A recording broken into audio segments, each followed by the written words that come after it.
بەناوی خوای گەورە سڵاوتان لەبێت بینێرانی بەڕێز و خۆشەویست کێشەی ڕاگررتنی پشکێرم لە بەغدادەوە بەردەوام و ئەمڕۆژ لە شاری هەولێر کۆبوونەوەی حکوومەتی هەرێمی کوردستان و فراکسیۆنە کوردیەکان بۆ چارەسەری کێشەکە بەڕێوەچوو. بەڵام تاوکو ئێستا حکوومەتی هەرێمی کوردستان وەلایەنە پەیوەندیدارەکان نەیانتوانیوە چارەسەرێک بۆ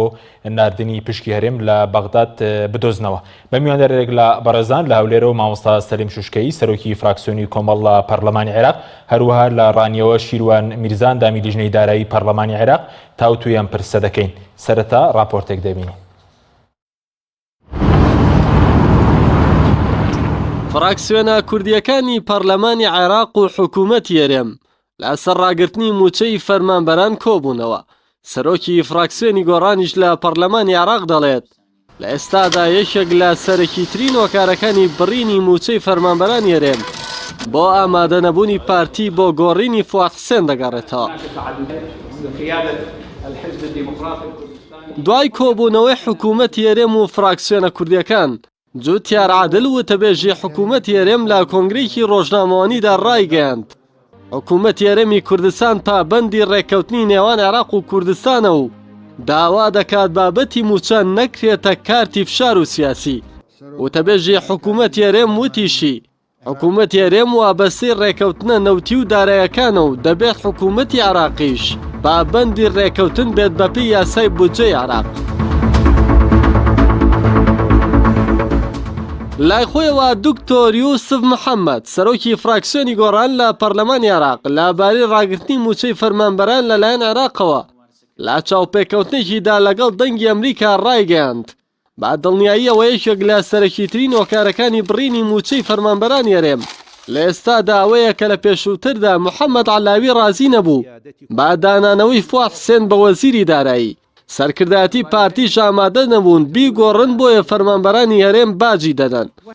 دکتۆر یوسف محەممەد ئاماژە بەوەش دەکات لە ئێستادا سەدرەکان لە ڕێگەی میندارەتی گشتی ئەنجومەنی وەزیرانی عێراقەوە تۆڵە دەکەنەوە و محەممەد عەلاوی کاندیدی ڕاستپێراوی پێشووتریش بۆ پێکێنانی حکوومەت وتبووی بڕینی موچەی فەرمانبەرانی هەرێم هێڵی سوورە. حکوومەتی عێراق بەپێی یاسای بودجەی ساڵی 2019 لە سەرەتای ساڵی ڕابردوو 15 مانگ 453 ملیار دیناری بۆ هەرێم ناردووە.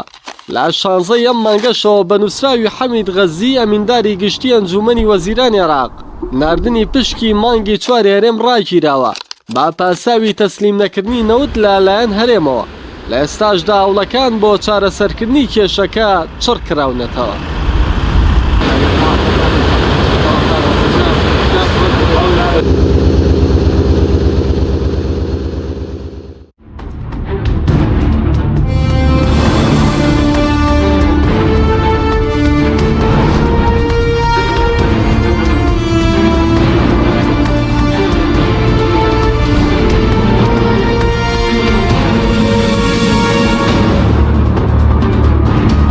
جارێکتر سڵاوتان لەبێت بینێرانی بەڕێز، سوپاس بۆ میوانەکانمان. مامۆستا سەلیم ئەگەر لە بەڕێستانەوە دەست پێ بکەین سەبارەت بە کۆبوونەوەی ئەمڕۆتان لەگەڵ حکوومەتی هەرێم بۆ مەسەلەی ڕاگررتنی پشکی هەرێم بە هیچ دەرەنجامێ گەشتنیت چارەسەرێک هەیە؟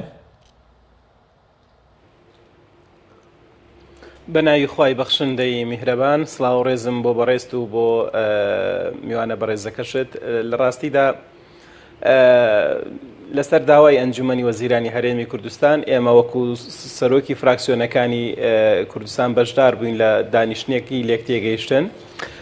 لەگەڵ وەفدی دانوستانکار کە سەردانی بەغدایان کردبوو. بێگومان ئەو وەفدە کە سەردانی بەغدای کردووە لە دوای ئەوە دێکە مە پێشتریش جاری پێشووتر لەگەڵ سەرۆکی حکوومەت و ستافەکەی کۆبوونەوەمان کردبوو و سەرنج و پێشنیارەکانی خۆمان پێڕاگەاند بوو. بەڵام دیار بوو لە دوای تێپەڕینی 15 مانگ جارێکی دیکە نزیکەی 14 مانگ عەفوەن سەردانی بەغدا دەکەنەوە و لە دوای ئەوەی کە گەیشتونە بنبەست و ئیشەکان لێ ئاڵقاوە بە شێوەیە کە موچەی فەرمانبەرانی هەرێمی کوردستان ڕاگیراوە. لەسەر ئەو پرسێمە گفتوگۆمان کرد، گەشتی ناو قەناعەتەی کە ئەوانە لە ئێستادا گەیشتونە بنبەست و ئیشەکانیان ئاڵقاوە و حتا حکوومەتی ناوەندی ئامادە نیە نەوتەکەشیان لێوەرگرێ. بەڵێ ینی بۆچی ینی ئامادەنی ئێستا نەوتەکان لێ وەربگرێت لەبەرەوەی کە پارە ناکات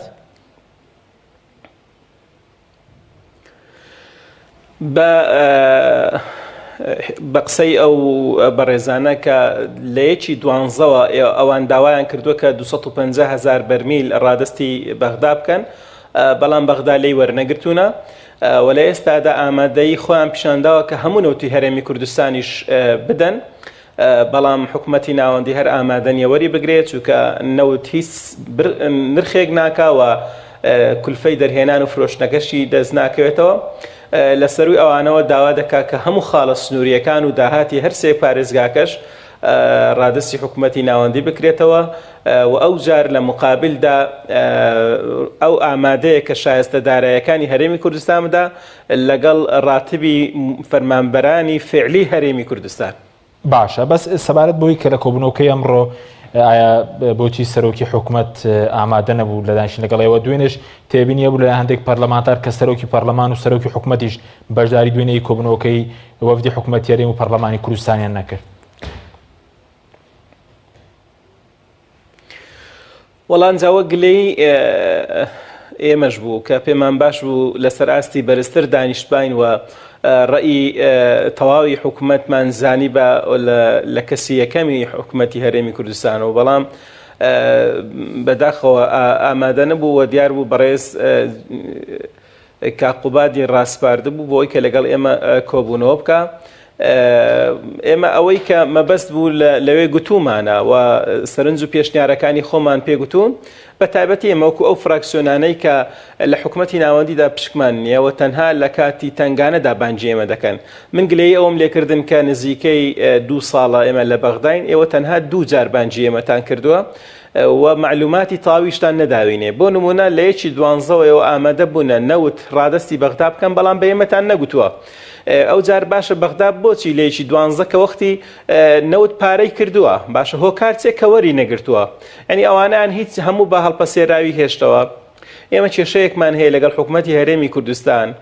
بەڕاستی شەفاف نییە و بەڕوونی داتامان ناداتێ و معلوماتمان ناداتێەوە ئاگاداری وردەکاری کڕین و فرۆشتن و داهاتەکانی نەوتنین وەکو ئەندامانی پەرلەمان و پەرلەمانی هەرێمی کوردستانیش بە هەمان شێوەیە ئەوەی چێکە لە هەرێک گرفتە گەورە و زەقەکان کە بەڕاستی لەکەیەکی عیبێ بە حکوومەتی هەرێمی کوردستانەوە هەر ئەوە ژوای کردووە کە سیقە و متمانەی لە ناو هاوڵاتیان لەدەست بدا لە ئێستادا حکوومەتی هەرێمی کوردستان نەیتوانیوە کە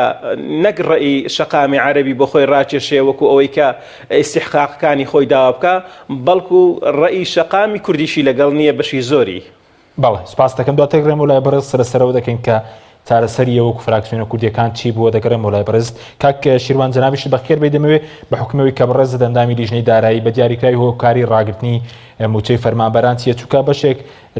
لایەن عارەبەکان باز لەوە دەکەن کە بە پێی یاسای ژمارە 6 بڵین ئیدارەی مالی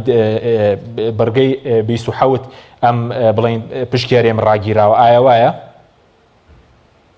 سەرەتا سڵاوتان لێبێ زۆر سپاس بۆ دەرفەتە و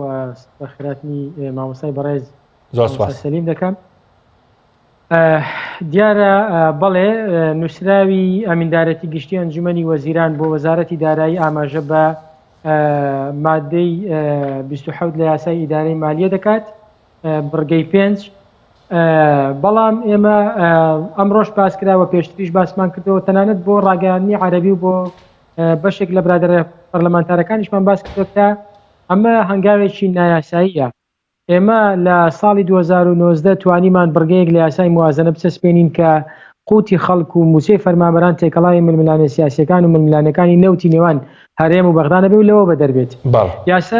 ساڵی 2019 تەواو بوو داخلی ساڵی 2020 ساڵی 2020 لە کۆتایەکەی حکوومەتی هەرێمی کوردستان وەفدێکی هێنار بە خۆشحاڵی و بە دەستخۆشیمان لێکردن و پێمان وابوو هەنگاوێکی زۆر باشە کە هەرێمی کوردستان لە بیدایەتی دەستپێکردنی دانانی موازنەوە لەگەڵ بێت لە حکومە بەغدا و بۆ خۆی بەشدار بێت لە داڕشتن و دانانی موازنەکە.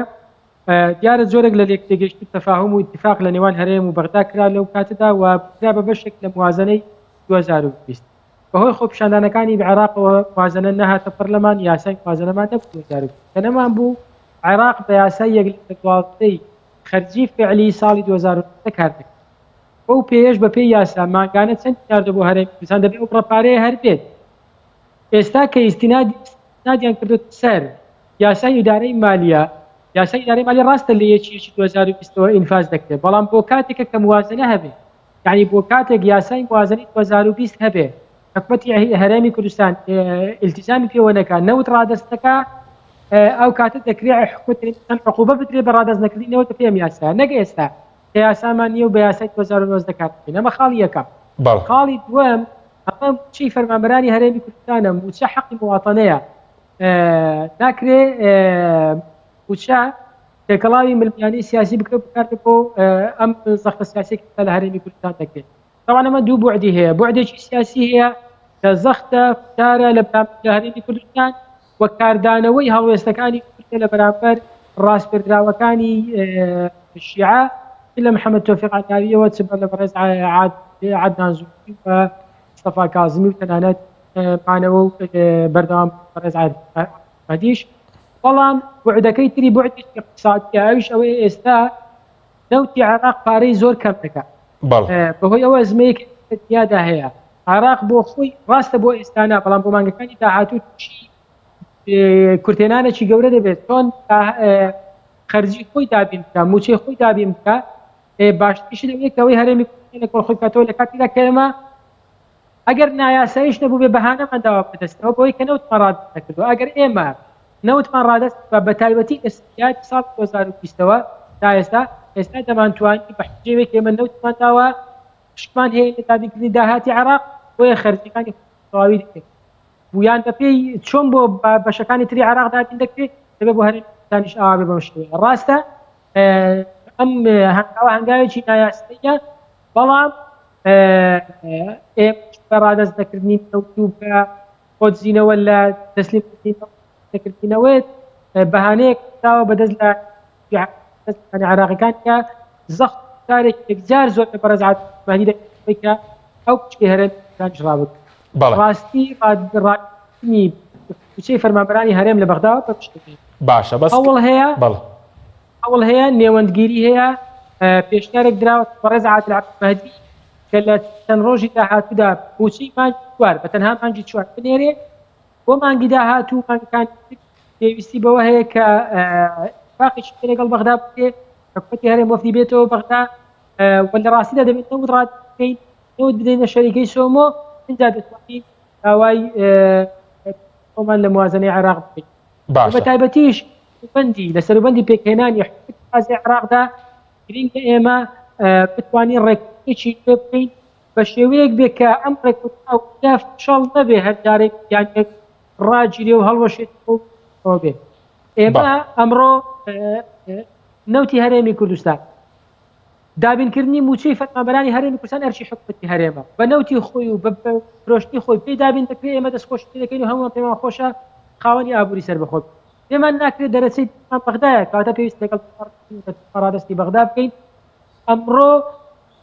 یعنی باشترین حکومەتەیە کە بتوانێت بژێوی هاوڵاتیانی خۆتا بێت باشە کاک شیروان بەس سەبارەت بەوەی ئەگەر بەڕێزت بڵێن ئەگەر لایەنە عەرەبەکانیش پاساگیان بڵێن یاسای ژمارە 6 ئیدارەی مالی بێت لە بەرگەی بڵێن مادەی 5 بەرگەی 27 ئەنی خۆی کورتیش کەم تەرخەمنێ لەم یاسایە کەم یاسای ڕژنووسەکەی لە سەردەمی وشار زێباری نووسراوەتەوە کە وەزیری دارایی دوایی بە واژۆی فاحسێن نێدا بۆ پەرلەمانی عێراق ئەنی ئەمە هەڵەی کەژنێ کە بەسەر مەسەلەن کورد و ئەوانە تێپەڕیوە لە وەزارەتی دارایی ڕەنگە لە ناو لیژنەی دارایی لە پەرلەمانی عێراق هەوڵێکە وێ بەڕاستکردنەوەی بەڵام نەتوانرا ئێمە طبعا لە ناو لیژنەی دارایی کاتێک کە یاساکە هات یاساکە لە حکوومەتەوە هاتۆ بۆ پەرلەمان لە خوێندنەوەی یەکەمەوە کە ئێمە خوێندنەوەی یەکەمان بۆ کرد ئەم نەسی حکومیە واتە لە وەزارەتی دارایی دانراوە لە سەردەمی کاگوشیار و لەم سەردەمی ئەم بەڕێز دکتۆر فواد حوسێن نێردراوە بۆ حکوومەت و حکوومەت بە کۆی دەنگ ناردوویەتی بۆ پەرلەمان ئێمە لە لیژنەی دارایی زۆر هەوڵماندا بەڵام جەنابیشتان دەزانن و بەڕێز مامۆستا سەلیمیش دەزانێت زۆر جار لە ناو لیژنەکان و لە ناو پەرلەمانیشدا تۆ ناتوانانی هەموو داواکاری خۆت بتەسبین زۆرینە و کەمینەیە ڕاستە زۆر جار جێت لێ دەگیرێت تەوافق دەکەی دانوستان دەکەی بەڵام فەرز نییە 100% هەموو جارێک ئەم قسانەی تۆ سەر بگرێت زۆر جار دەیانەوێت بە تایبەتی ئەگەر بزانن یاسایەک بۆ داهاتوویشیان پێێت بە زۆرینەوە کامیلەتێک دەپەڕێن و تۆ ناتوانانی هەموو جارێ هەر ڕێگربی بەو بەشە پەرلەمانتارەی کە هەتا بە تایبەتی زۆر جاری وهەیە ئێمە لە ناوخۆشماندا لەوانەیە بۆچوونی جیاوازمان هەبێ ناڵم ناکە بەڵام بۆچوونی جیاوازمان هەبێ بە تایبەتی من بیرمە لەسەر یاسای ئیدارەی مالیەت بۆچوونی جیاوازمان هەبوو ئێمە تەنانەت ئەندامە کوردەکانی ژنەی دارایش بۆچوونی جیاوازمان هەبوو لە ڕاستیدا مادەی 27 بڕگەی 5 ئەو بڕگە زۆر خەرخەرەش نییە کە ئێستا پێمان وا بێت ڕاستە ئەوانی سنادەکەن باس ناقانونیە ئەگەر نا بڕگەکە یعنی مادەیەکی یەکجار وا بەترسیدار نییە ئەوەندە گەورەیکەینی عەزیایەکی گەورە لە خەڵک باس لەوە دەکات دەڵێ هەر محافەزەیەک هەر پارێزگایەک یان هەر هەرێمێک لە داهاتی نەوتقاز نەگەڕاندەوە بۆ خەزێنەی دەوڵەت لە تەمویلی ساڵانەی دەبڕدرێ ئێمە ئەگەر پێمان وابی بەشێکی لە بەغدا داوای موچە لە بەغدا بکەین داوای پارە بە بەغدا بکەین داوای خۆمان هەموو لە بەغدا بکەین دەبێت داهاتە فیدراڵەکانی شتینەوە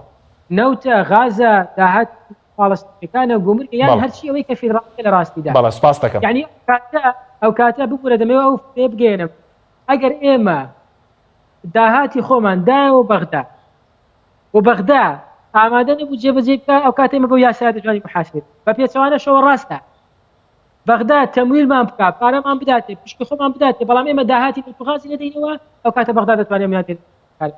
یعنی مادەکە یەک مادەیەکی ئەوەندە خەتەر نییە لە ڕاست بەڵێ سپاس دەکەم دواتەگرم بۆ لای بەڕست ماوەستا سەلیم دەمەوێت سەرنجی بەڕەش بزان بەس بەر لەوەی کەبچین سەر پێش بڵین چارەسەریە وەکو فراکسیۆنە کوردیەکان یعنی کورد خۆشی کەم تەرخەم نەبووە لەو مادەیە کە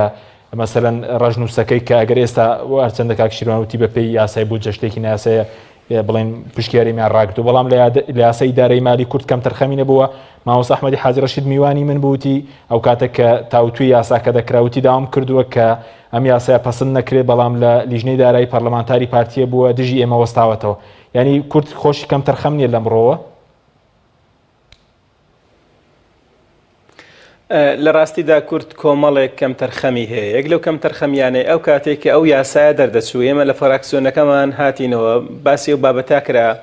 کەەوە لەوانەیە لە نەتیجەدا بە وەکو کارتی فشار لە دژی هەرێمی کوردستان بەکار بهێنرێ بەڵام مخابن لەو کاتەدا ئەو لایەنانەی کە مەقعەدیان زۆرە و کورسیان زۆرە زیاتر هەوڵی پشک و بەشیان دەدا لەسەر مقڕیر و لەسەر بڕیاردەر و لەسەر فلان لیژنە و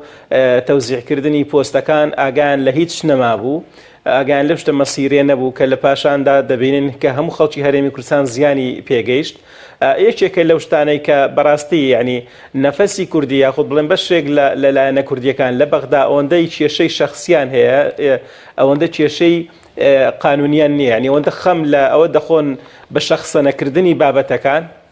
ئەوەندە خەم لەوە ناخۆن کە چۆن بابەتەکان با یاسایی چارەسەرکەن بڵێ ئەوە یاسایەکە تێپەڕیوە بەسەر لە وەزارەتی دارایی هاتووە و لە کاتێکدا بەسەر کووردا تێپەڕیوە کە خەریکی ململانێ سیاسیەکان بوونە بە شێوەیەکی ناتەندروست وە گوێ لە ئێمە نەگیراوەکو فراکسیۆنی خۆمان پێمان ڕاگەاندون کە بابە ئەوە شتێکی خراپە لە نەتیجەدا هەمومان زەرەری لێ دەکەین بەس ئێمە تەنها دوو ئەندامین و ئەوانیش سەرقاڵی دابشکردنی پۆستەکان بوون و ئەو کاتە لە سراعاتدا بوون ئێمە دەبینین کە هەنجەتی جگە لەوەش ینی هەنجەتمان داوەتە دەست هەرێمی کوردستان هەنجەتی داوەتە دەست بەغدا ئێمە لە دانیشتنی پێشتریش لەگەڵ بەرپرسانی حکومەت کە قسە و گفتوگۆمان کردووە تکاور جامان لێ کردوون کە نەوت ڕادستی بەغدا بکەن با 50 بەرمیلیش بێ یعنی ئەوان تا ئێستا ئامادە نەبوون 1 لیتر نەوت ڕادستی بەغدا بکەن ئێوەش وای لێ کردووە کە یعنی بەڕاستی پێیان قبول نەکرێ عوزر بۆ بەغدا ناهێنینەوە ناڵین ئەوەی کە بەغدا دەیکا شتێکی باشە ئەوەی کە بەغدا دەیکا شتێکی نایاساییە یعنی هیچ شتێکمان نییە کە بە یاسا بیسەلمێنێ فەرمانبەرانی هەرێمی کوردستان سزا بدرێن لەسەر ئەوەی کە حکوومەت پابەند نابێ لەگەڵ بەغدا و ڕێکەوتن واژوو ناکە ئێمە چی بکەین هاوڵاتیان چی بکەن گوناحیان چییە بەڵام ئەوە سونەتێکی سەیئەیە عادەتێکی خراپە لە سەردەمی نووری مالیکیەوە ماوەتەوە تاوەکو ئێستا بەو شێوەیە هاوڵاتیانی هەرێمی کوردستان سزا دەدەن لەسەر ئەوەی کە حکوومەتی هەرێم پابند نابێ بە ئەوەی کە نەوت ڕادەستکا. ئێمە تێبینیمان لەسەر بەغداش زۆرە، یعنی پێمان وانێ بەغدا هەموو داواکاریەکانی تەواو هەندێک جار شروعی تعجیزی هەیە بەڕاستی، بەڵام داوامان کردووە لە هەرێمی کوردستان کە هەنجەر نەداتە دەست بەغدا، ئێمەش بۆی قسەمان بێ لە ئەوێ. یعنی ئێستا هەر تاکێکی کورد بگری هەر کەسێک ئەوەی لە مێشکدا چەسپیەوە کە باشە بۆ هەرێمی کوردستان نەوت نادا، بەڵێ هەرێمی کوردستان ئامادە بووە نەوت بدا لە هەندێک حاڵەتدا، وەتە لێکی 12 ئامادە بووە نەوتەکەی بدا، بەڵام عێراق ئامادە نییە کولفەی شەریکاتەکان بدا، کولفەی نەقل بدا، چونکە هیچ بۆ ڕیەک ئەو نەوتە بەیەکەوە نابەستێتەوە. و هەموو سەرمانگێکی شەریکەی سۆمۆ ڕایگەاندووە کە هەرێمی کوردستان نەوتەکەی نەدا. ئێمە لەگەڵ بەڕێز عادل عەبدولمەهدی دانیشتین لە یەکێک لە دانیشتنەکان، تەکلیفمان لێ کرد کە موچەی فەرمانبەرانی هەرێمی کوردستان بەردەوام بنێرێەوە، حتا باسی ئیستیحقاقی فەلاحینمان لەگەڵ کرد کە موچەی یاخود پارەی جوتیارانی هەرێمی کوردستان بدا. گوتی تکاتان لێ دەکەم، ئەوەندە فشار لەسەر من مەکەن، تۆزێکیش فشار لەسەر حکوومەتەکەی خۆتان بکەن با نەوت ڕادەستکە، منیش فشارم لەسەرە لە شەقامی عەرەبی. یعنی ئەو کاتە ئێمە هاتینەوە لە ئیعلامیش لەو کەناڵەشەوە جارێکی دیکە باسمان کردەوە. جگە لەوەش محەممەد تۆفیق عەلاوی من وەفدی دانوستانکار بوومە لەگەڵی دانیشتین، یعنی بەڕاستی بەڵێنی پێداین کە وعدیدا بە هەموو شێوەیەک لەگەڵ ئێمە ئامادە بێ ڕۆژێک لە ڕۆژان موچەی فەرمانبەران نەکاتە کارتی فشار لەسەر حکوومەتی هەرێمی کوردستان، بەمەرجێک دەنگ بە حکوومەتەکەی بدەین و لەگەڵی بڕۆین. ئەوەشمان نەکرد، لەبەرەوەی بەڕاستی ئەوەی کە دەبینین ینی لێشاوێک لە فەرمانبەر لە موچەخۆر لە هەرێمی کوردستان دامەزراون کە هیچ پیشەیەکیان نییە. دەنا ئێستا کار بۆ نەدەگەیشت کە دکتۆرە بەڕێزەکان و بەشی سیحە و تەندروستی ینی مان بگرن کە بەڕاستی شەریحەیەکی گرنگی ناو کۆمەلگان و زەرەد و زیان بە هەموو تاکێکی ناو کۆمەلگا دەکەوێت ئەگەر بێت و ئەوانەوە نزیکەی 60 ڕۆژە موچەیان وەرنەگرتووە. بەڵێ بەس مامۆستاکەواتە ئەوە دروستە کە دەڵێن یەکێک لە هۆکارەکان ئەوەی کە ئێستا پشکی هەرێم ڕاگیراوە مامۆستا سەلیمەوەیە کە زۆر پێداگی دەکرێت لە سەرمانەوەی وەزیری دارایی فواد حسێن، یعنی ئەگەر کورد بە مەرجەکانی محەممەد تۆفیق عەلاوی ڕازی بووایە، ینی پشکی هەرێم کێشەی بۆ دروست نەدەبوو کە لەسەرەوە نەتوانرا لەسەر کورد و سونە نەتوانرا کابینەکەی تەشکیل بکات. من پێم وابوو تەنها لەسەر ئەوە بوو کە بەرپرسانی هەرێم داوایان دەکرد خۆیان وەزیرەکان دیاریکەن، یعنی یەکێک لەو کێشانەی کە زۆریان لا مهم بوو. لە کاتێکدا ئەو نەرمیشی نوان لەگەڵمان گوتی با بە وەزیرەکان خۆتان دیاریکەن، بەڵام با سەر بەخۆ بن. من وعدتان پێ دەدەم نە دینەکەم نە یاسایەکە نە دەستوریش ڕێگە بۆ دەدا کە موچەی فەرمانبەرانی هەرێمی کوردستان بڕم. من ئەوم لا سەیرە بۆچی محەممەد تۆفیق عەلاوی کە ئەوە بە ڕێزەوە و بە دڵسۆزیەوە هات بە پیلمانەوە ڕەفز کرا، بەڵام کازمی بە شێوەیەکی کتوپڕ، یعنی ئەو تەییدە گەورەی بۆ کرا کە پێم وابوو پەلەکرا و ئەو پەلەکردە و ئەو تەییدە بۆ ڕێی عام کە لە سەرۆکایەتی هەرێم دەرچوو بۆ پشتگیریکردنی کازمی، پێم وایە عادل عەبدولمەهدیشی تووڕە کرد بێت، چونکە عادل عەبدولمەهدی درێغی نەبووە لەگەڵ هەرێمی کوردستان، موچەی ناردووە لە کاتێکدا ئێمە نەوتمان نەداوە،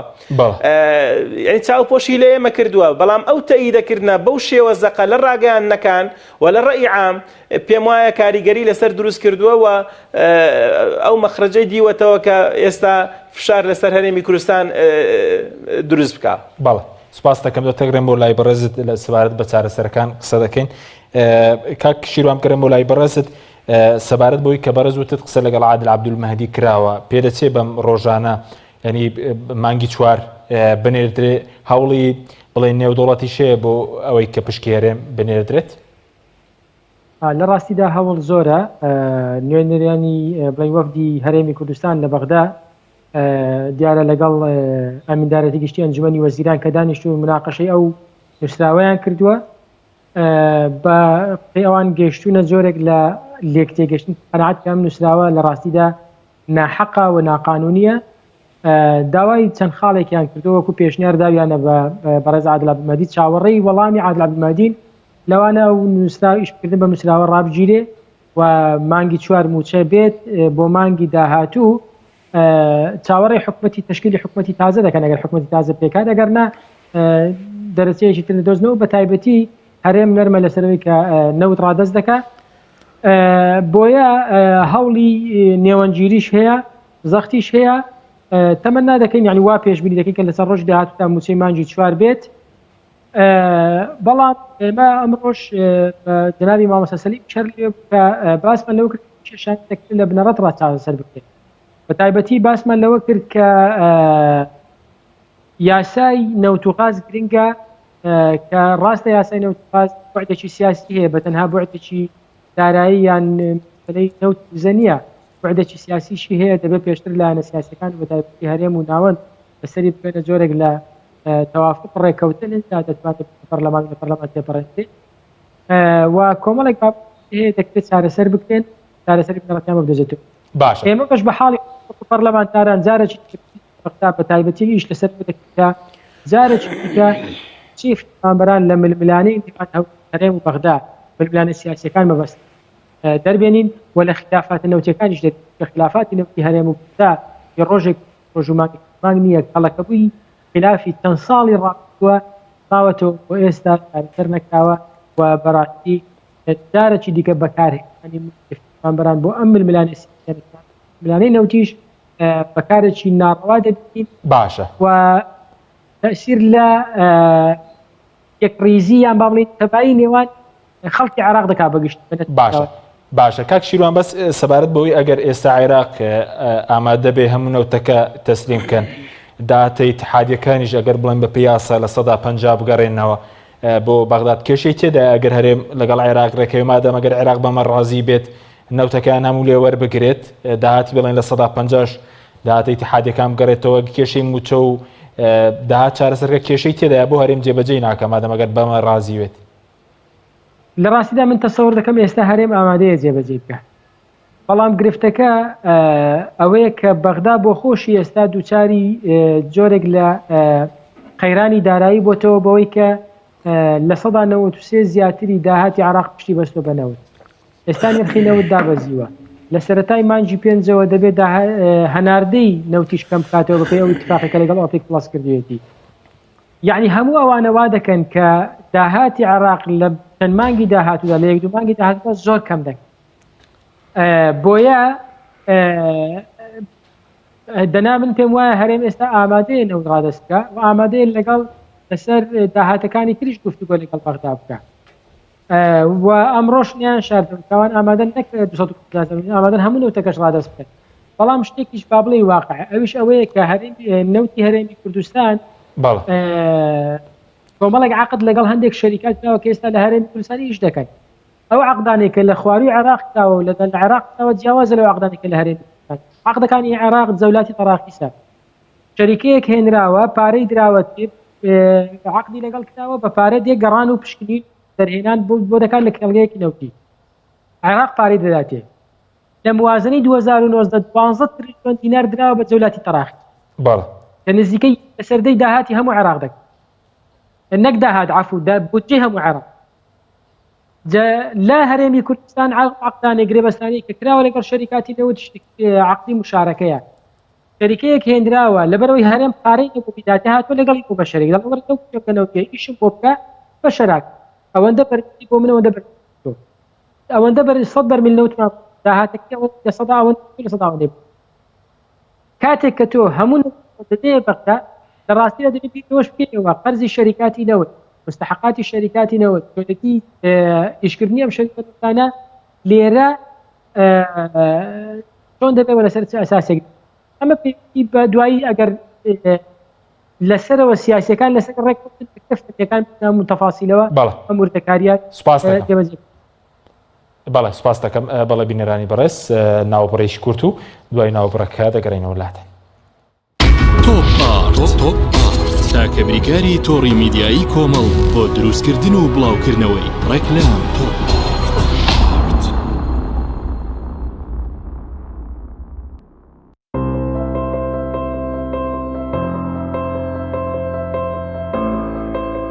چونکە شیر لە ژیانی هەموماندا گرنگی خۆی هەیە من باشترین شیرم بۆ خەزانەکەم هەڵبژاردووە هەموو کات شیری ئاڵتونستا بە منداڵەکانم دەدەم بۆ ئەوەی مێشتێکی چالاک و داهێنەرانەی هەبێت من بە شیری ئاڵتونسا کێک و شیرینی دروست دەکەم. شیری ئاڵتونسا ڕۆڵێکی گرنگی لە خێزانی ئێمەدا هەیە. 100% سروشتی تامێکی نایە.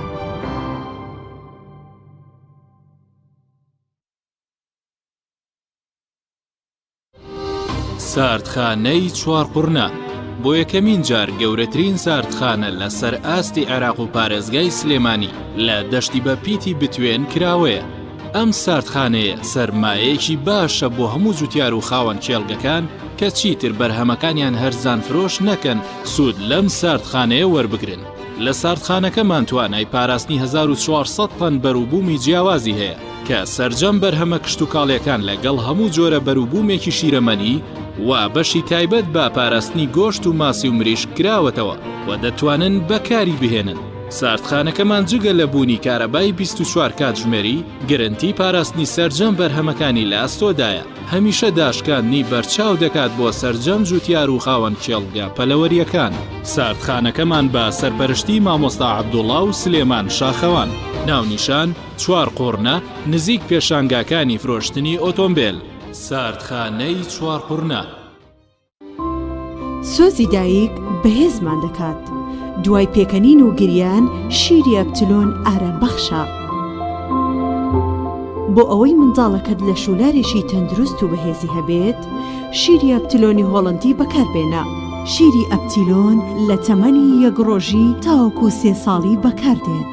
ئێستا توانە هزر و داهاتووی منداڵەکەت زامن بکە لەگەڵ شیری ئەپتلۆنی هۆڵندی. شیری ئەپتلۆن ڕاستەوخۆ لە هۆڵندا بۆ کوردستان دێت. ئەپتیلۆن باشترین شیری سەردەم. تۆپ ئارت تاکە بریکاری تۆڕی میدیایی کۆمەڵ بۆ دروستکردن و بڵاوکردنەوەی ڕێکلام.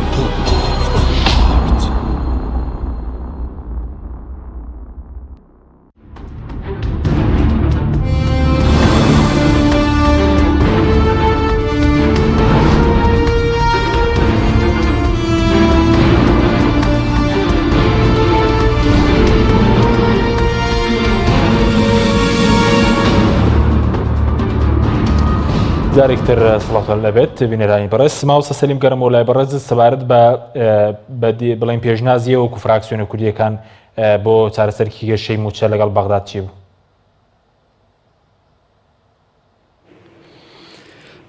لە ڕاستیدا ئێمە پێشنیارمان تەنها ئەو بوو کە هەرێمی کوردستان لەگەڵ بەغداد ڕێکەوێ، یعنی خاڵی ئەوەل و ئەخیر هەر ئەوەیە لە چوارچێوەی دەستور بتوانێت ئەو نەوتەی کە ڕادەست بکاوە بۆ ئەوی چی دیکە بابەتی موچەی فەرمانبەران نەبێتە ئەخبار، نەبێتە مەوزوع، نەبێتە بابەت. ئەوە جگەلەوەی کە لە ئێستادا حکوومەتی عێراق خۆشی تووشی قەیرانی دارایی بۆ بەهۆی دابەزینی سعری نەوت بە شێوەیەکی بەرچاو، ئەوە ژێکێکە لە هۆکارەکان بەڕاستی کە بیریان لەوە کردوێتەوە پشکی هەرێمی کوردستان ببڕن و سەر ڕای ئەوەی بتواندرێ ڕێیەکی عام دروست بکرێت لەسەرەوەی کە پشتگیری لە هەرێمی کوردستان بکرێ بە تایبەتی ڕێیەکی نێودەوڵەتی و هەروەها یاسای نەوت و غازی عێراق پەسند بکرێ و کاری لەسەر بکرێ بۆی لە چوارچێوەی قانونی نەوت و غازی هەرێمی بەغدا کە بەنیازە دەربچێ لە هەرێمی کوردستان و ئەو یاسا هەیە و لە بەغدانیە لە نەتیجەی ململانەی سیاسی تا ئێستا دەرنەچووە بۆی هەرێمی کوردستان چی کە نەکەوێتە ژێر شەپۆلی ناڕەزایی شەقامی عەرەبی کە نەوت بۆ خۆی دەفرۆشێ و لە بەغداژ موچە وەردەگرێ. بەو شێوەیە بتواندرێ وزار معقول نییە، یعنی هەرێمی کوردستان نەوت تەسلیم نەکا، یعنی ئەو بابەتێکە هەنجەدانە دەست بەغدایە کە ئێمە پێمان وایە شتێکی باش نییە، یعنی کەم یان زۆر مادام بابەتەکە لە موازنەدا هەیە ئەگەر چی پێمان وایە بەپێی یاسای موازنەی 2019 و بەپێی قانونی ئیدارەی مالیش بە هەمان شێوە ئەوەی کە بەغدا بەرامبەر بە هەرێمی کوردستان کردوێتی شتێکی ڕاست نییە، چونکن ئێمە بەشێکین لە عێراق و ئەو جار هەرێمی کوردستانی مخەیر کردووە ئەگەر نەوتیدا ئەوە لە مقابلدا ئەو پارە دێت لە فەقەڕەی جیمدا دەڵێ ئەگەر نەوتی نەدا ئەوە بەغدا شایستەدارایەکانی هەرێمی کوردستان نابڕێ بە تایبەتی موچەی فەرمانبەرانی هەرێمی کوردستان کە لە ئێستادا بەو کارە هەستاوە وەفدەکەش باسی ئەویان کرد کە لە نەتیجەدا مزەکەرەیەکیان داوەتە سەرۆکی ئەنجومەنی وەزیران و بڕیارە بۆ مانجی 4 ڕاتبەکە بنێرێ، بەڵام ئەو مانجی 4یش ڕاتب هات ئەنی مانجی 5 دەکرێت بۆ هەموو مانجێک وەفدێک بچێ و شەڕێک بکرێ و قانون و ڕامەگرت و موچەمدا و موچەم نەدا، یعنی دەبێت ئەو بابەتە کۆتایی پێم بهێنرێ، ینی کار لەسەر وەقت نەکرێت چیکە لە هەرێمی کوردستان نەکوژرێ، ینی 2019مان تێپەڕان. بەڵێ فەرموو بەس سەبارەت بە نەبوونی وەفدێکی بۆ نمونەوە نەچوونی سەرۆکی حکوومەت یاخود سەرۆکی هەرێم زەرور نەبوو لەم کاتە بچن سەردانی بەغداد بکەن بۆ موچە، چونکە وەفدەی کە ڕۆشتە بوو عادل عەبدولمەهدی ببینین. پێم وا بۆ ئەو وەفدە دەبوایە بەهێزتر بە وەفدەکە لە ئاستی سەرۆکی هەرێم و سەرۆکی حکوومەت باە، چونکە بابەتە موچەی فەرمانبەرانی هەرێمی کوردستانە بە گشتی و بابەتێکە کە حکوومەت نەیتوانی موچە بدا، یعنی کۆتایی، ینی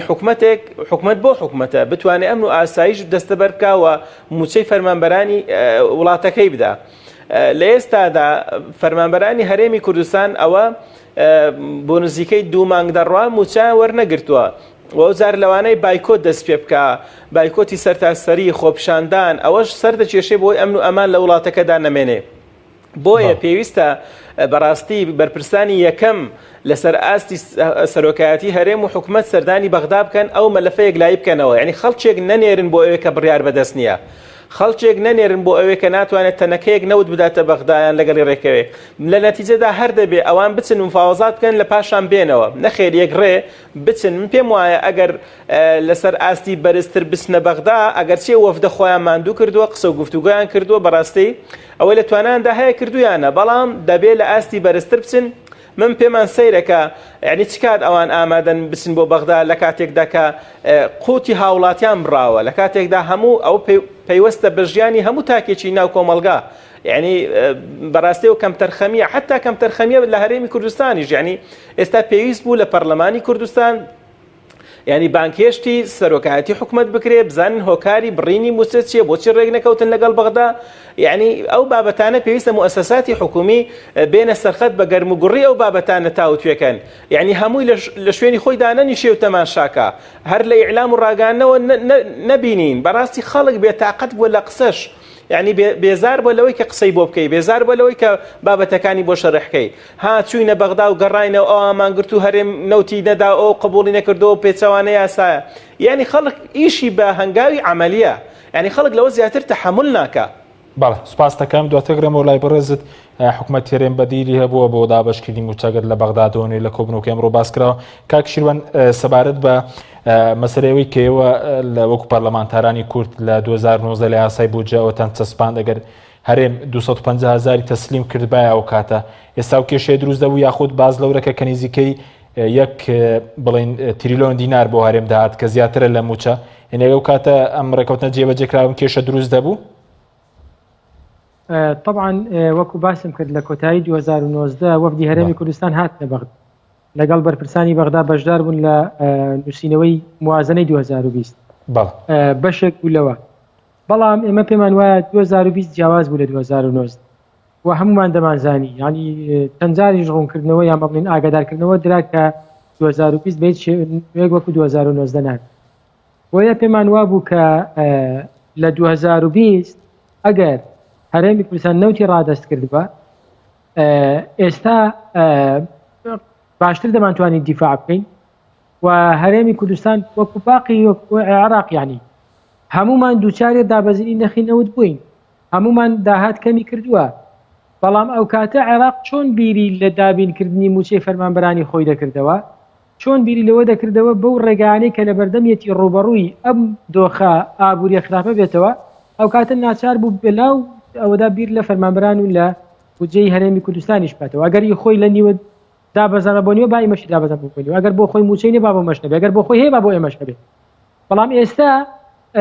دەڵێ من داهاتەکەم کەمی کردووە، بۆ خۆم پێویستم بە 7 تریلیۆن دینار هەیە لە مانگێکدا ئێستا تریلیۆنی نیوەکم دەست دەکەوێت، باشە لە تریلیۆنی نیوەک من چۆن نیو تریلیۆنی دینار بدەم بە هەرێمی کوردستان لە کاتێکدا هەرێمی کوردستان هیچ مشارەکەیەک بەشداریەکی نییە لە داهاتی من. ئەمە بەم دیوەیدا ئاوالێکی دەنەوە ڕاستە دیوەکەی کە ئێمە دەڵێن حەقی خۆمان لە بودجەی گشتی عێراق تریلیۆنێک دینارە و ئێوە 453 میلیارمان بۆ دەنێرن و بای باقی پارەکەی کەتان بڕیەوە ئەنە ڕاستە وەکو یاسای 2012 بەڵام واقع جاری وا هەیە شتێک بەسەر دەستپێکێک کە بەدەرە لە یاسا واقعی ئەمڕۆی عێراق و هەرێمی کوردستان کە نرخی نەوت بە تەواوی دابەزیوە داهات پشتێری نەوت بەستە و بۆ مانگەکانی داهاتویر لەوە دەکرێت ڕووی ئەم دۆخە اقتصادیە خراپەوە ئاسانترین شوێن کە پەلاماری بیبڕن هەرێم لەبەرەوەی بەهانەیان بەدەستەوەیە کە نەوتیان نراوە و لەڕاستیدا یعنی وڵای عێراق وڵات قانونی یاسای دستوری نییە بخوان بێ کە دەقێک شتایەوە لە دەست لە یاسا کەس پێشێری ناکە هەمومان دەزانین لە چەند ساڵ ڕابردوودا چەند دەقی یاسایی پێشێلکراون دەق دەستوری پێشێلکراون تەنانەت ڕێککەوتن و لێک تێگەیشتەکان کاتێک کە لایەنێک خۆی بە بەهێز بین و تەنانەت ڕێککەوتەکانیشی وەلاناوە ڕاستە یعنی لە عێراقی دەبێ ئێمە سیاست لەگەڵ واقع بکەین واقع بینانە بین و لە ڕاستدا ئێمە ئەمڕۆ تاکیدمان کردەوە لەگەڵ لەگەڵ هەرێمکە دەبێت سیاسەتی حکوومەتی هەرێم لەم قۆناغی ئێستادا بە ئاراستەی ڕوبەڕووبوونەوەی قۆناغە بێ و لەگەڵ ئەم قۆناغە بگونجێ و بە ئاراستەی خزمەتی خەڵکی کوردستان و دابینکردنی شاردارایەکان و خەڵکی کوردستان باشە بەس چارەسەر چی ئێستا کاک شیروان مەسەلەن ئەگەر بۆ نمونە تاکو ئێستا نەنێدراوە پارەکە بەڵام بەڕێز دەڵی بۆ مانگی چوار ئەی چارەسەر چی یاخود سەبارەت خەڵک ڕەنگە پرسیار بکە ڕۆڵی پەرلەمانتارانی کورد چییە ڕۆڵی وەزیری دارایی سەرۆک کۆمار ئەوانە لە بەغدادن بە هەمووان ناتوانن یعنی هەوڵێکی گەشتگیر بدرێ یاخودی لە دەبێت حکوومەت هەرێم لێرە خۆی چارەسەرێک بدۆزێتەوە ئێمە لەو پێشنیارە جارێ ناومێد نەبووین کە دراوە بە بەڕێز عادل عەبدولمەهدی و دوجار ئێمە کە دەچینەوە بەغدا بە دڵنیاییەوە دەکەوینە هەندێک هەنگاوی عملی و گفتوگۆی خێرا و هەوڵی خێرا چۆن لێرە تاکید لە حکوومەتی هەرێمی کوردستان دەکەینەوە کە دەبێت نەوت ڕادەستکات مەسئولیەتی حکوومەتی هەرێمە موچەی فەرمانبەران دابێ بکات لەگەڵ بەغدا ڕێک بکەوێ مەلەفی نەوت کۆتایی پێبێنێ و شەفاف بێ لە بەغداش جارێکی دیکەمە باس لەوە دەکەوینەوە گفتوگۆکانمان بەوەی کە فەرمانبەرانی هەرێمی کوردستان وەکو باقی فەرمانبەرانی حکوومەتی اتحادی شایستە داراییەکانیان حەقی مواطنەیە حەقی هاوڵاتبوونە و ناکرێت پشکی مافی فەرمانبەران موچەی فەرمانبەران تێکەڵای ململانەی سیاسی ململانەیەکی سیاسی خلافێکی سیاسی لەگەڵ حزبێکی سیاسی کوردی هەیە لەگەڵ حکوومەتی هەرێمی کوردستان مەلەفی نەوتان خەلەلی تێدایە ناکرێت هاوڵاتی لە هەرێمی کوردستان باجەکەی بدە مافی فەرمانبەرانی هەرێمی کوردستان زامن بکەین مەلەفی نەوتی مەلەفێکی ترە دەکرێت بە شێوازێکی ترە سەریکەین مامەڵەی لەگەڵ بکەین باشە عێراق دەستوریمان دەکرێت لە ڕووی دەستوریەوە قسە بکەین لە ڕووی یاساییەوە لە ڕووی قەزاییەوە اینجا ڕاستیدا بەڵێ فعلەن وەزیرەکانمان بێنە سەرخەت سەرۆک کۆمار دەبێتە سەرخەت بکە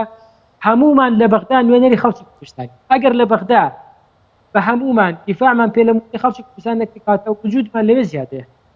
باشە ئەوە دوا پرسیارم سەبارەت بە عادل عەبدولمەهدی کە باس ینی ئەمینداری گشتی ئەنجومەنی وەزیران ئەگەر پشکی هەرێمی ڕاگرت پێی عادل عەبدولمەهدی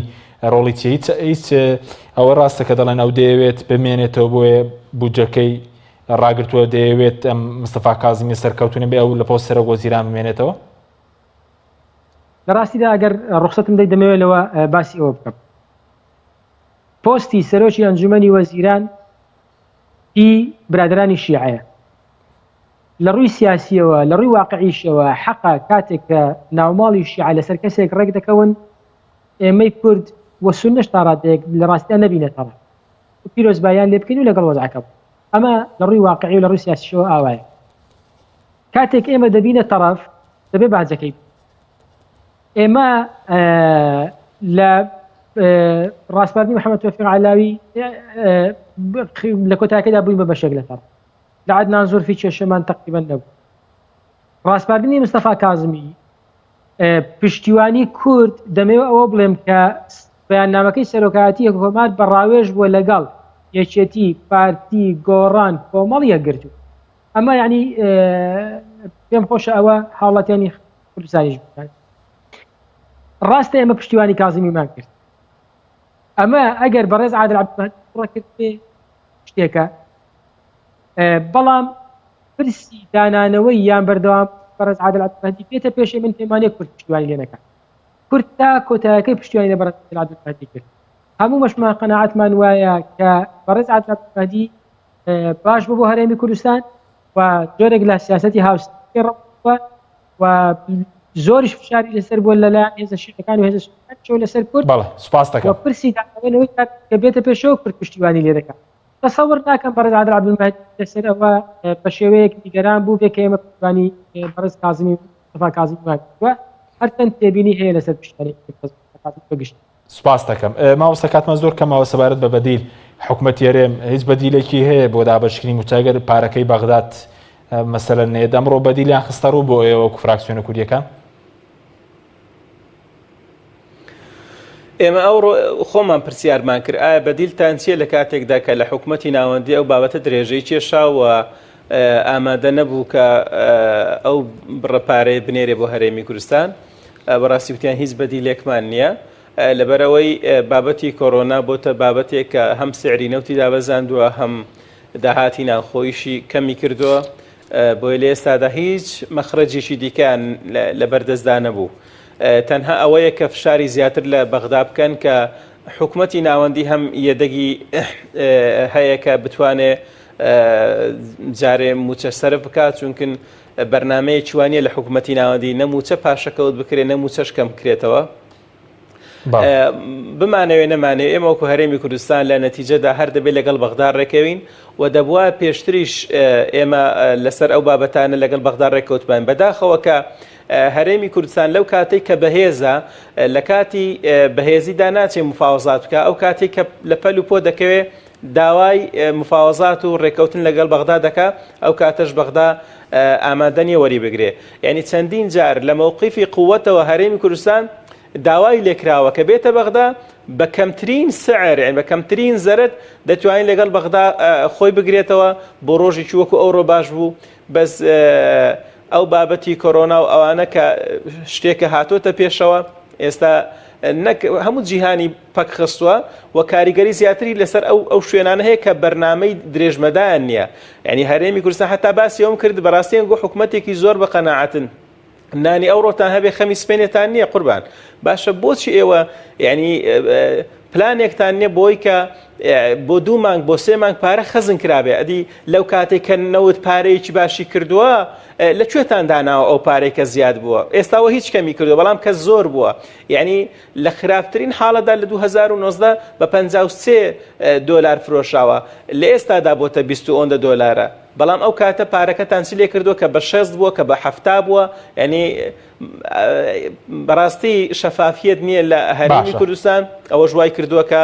حکوومەتی هەرێمی کوردستان سیقە و متمانەی هاوڵاتیانی خۆی لەدەست بدا باشە دوپرسیارم زۆر بە کورتی کاتیەوە نییە کە دەسەڵاتدارانی هەرێم لەسەر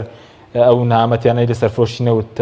تووشی خەڵکیان کرد داوای لێبوردن بکەن و چارەسەرێک لەگەڵ عێراق بدۆزنەوە بە کورتی بەسپاس دەکەم من پێم وایە کاتیەوەی هاتووە بەرپرسانی هەرێم کە لە ئێستادا هەمویان خۆیان شاردۆتەوە لە چاوی کامێرەکان بێنە سەر شاشەکان و داوای لێبوردن لە هاوڵاتیانی هەرێمی کوردستان بکەن و ڕوو لە بەغدا بکەن و لەگەڵیان ڕێکەون چونکە ئێمە بەشێکین لە عێراق بەپێی دەستور یعنی ئەوەی ناو لێ نەنین عێراقیسی دەفەرموو ئێستا ئەگەر تۆ عێراقینی بۆ داوا لە حکوومەتی مەرکەزی دەکەی ئێمە پێمان خۆش بوو سربەخۆی ئابووری لە هەرێمی کوردستان سەری گرتبا بەڵام کە سەری نەگرتووە کە قەوارەیەکی خەڵک چای پێمان هەڵنایە پێویستە ئێمە لە نەتیجەدا هەر لەگەڵ بەغدادا ڕێکەوین بۆیە تا ڕۆژێک زووتر ڕێکەوین ئێمە دەتوانین خۆمان لە ئەزمەی دارایی بپارێزین بە تابەتی موچەی فەرمانبەران چیکە نەکەوێتە ژێر هەڕەشە و بڕی. زۆر سوپاس بۆ بەڕێزان مامۆستا سەلیم شوشکەی سەرۆکی فراکسیۆنی کۆمەڵی ئیسلامی لە پەرلەمانی عێراق لە هەولێرەوە لەگەڵ مامبووی هەروە بەڕێز شیروان میرزا ئەندامی لیژنەی دارایی پەرلەمانی عێراق لە فراکسیۆنی یەکێتی نیشتیمانی کە لە ڕانیەوە لەگەڵ مامبووی سوپاس بۆ بینێرانی بڕێز سوپاس بۆ هاوکارانم تا بەرنامێکی دیکە خواتان لەگەڵ